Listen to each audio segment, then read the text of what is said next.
talked about some probability techniques, and we've taken a look at a card example to talk about some more probability things, and I want to chat through page 171, example 3.8 with you. This problem has us rolling a single fair one-sided die. We do this a lot, and the word die is a little bit psychologically unfortunate, but there it is. We have many dice. We're not going to go nerdy Dungeons and Dragons, though. Just a normal, straight-up Yahtzee die. The sample space, which we talked about last time, is going to be the numbers 1, 2, 3, 4, 5, or 6, however many dots are going to show up on the die, on what we call the face when we roll it. Fair warning, this is a probability section, and so you will tend to see a lot of examples with either playing cards or dice. So maybe get yourself some coins and some dice and a playing card deck to see how this is going in the real world. Event A is that our face of our die ends up being an odd number. Those are the numbers 1, 3, or 5. Event B is going to be the face of our die ending up being an even number. Those will be the numbers 2, 4, or 6. As we look at this problem, this is all the setup. Then we have several pieces that we're curious about. And the first one of those is they ask us to find the complement. So finding A prime is our first request. And I can write this out in English. All not odd faces. And that's the first step to discussing a complement. That's kind of silly. We don't generally talk about not odd faces. We generally talk about that as being even. And of course, we have a specific set of numbers here. We would call even numbers the 2, 4, and the 6. And we already have a name for that. We called it B. So in this case, our A complement is just the grouping of the B's that we saw before. Once we have information about A's and B's and can discuss complements, now it's time to actually find some probabilities. So let's take a look at problem B. Problem B asks us to find the probability of getting an odd number on our die roll. Remember, our probability formula is the number of desired outcomes divided by the number of total possible.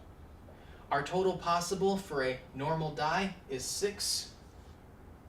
And the probability of finding an odd number, well, there's 3 of them. Number 1, 3, or 5. We would call this 3/6.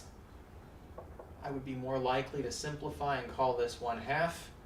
Or if we wrote it as a decimal, 0.5.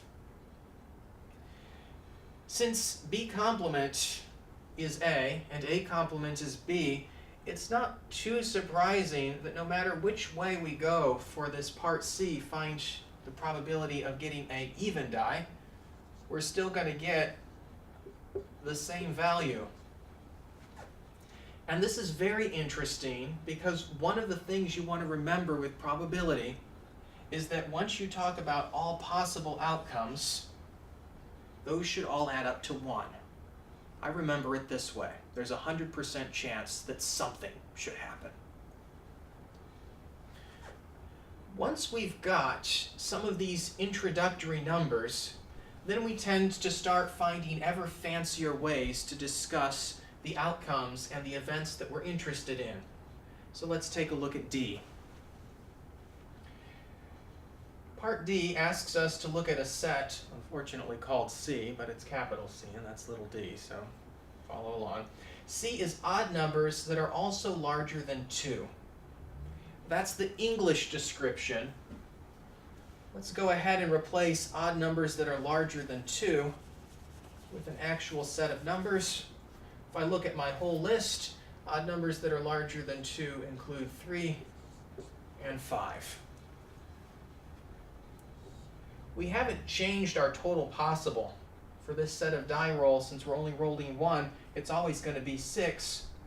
But in this case, I've got 2 different ways that I can get an odd number that's going to be bigger than 2. So this gives me 2/6, or I could reduce that to 1/3. Let me make that bar just a little bit bigger. similar for E. We've got a set D that they describe as even numbers that are smaller than 5. So when I look at my whole list of numbers 1 through 6 for my die roll, we can convert that to something easier to count. Even numbers that are smaller than 5 include 2 and 4. And once again, we get ourselves 2 different ways this can happen out of the 6 total possible. So I think these early ones aren't too bad, but problem F is just a little bit different.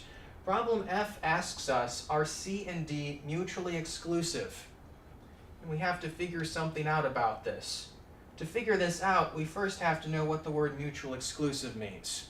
So let's talk about that definition. Mutually exclusive is about this idea that A and B, or in this case C and D, cannot occur at the same time. The set C in our case has the numbers 3 and 5. The set D for us has the numbers 2 and 4. There is absolutely no overlap here.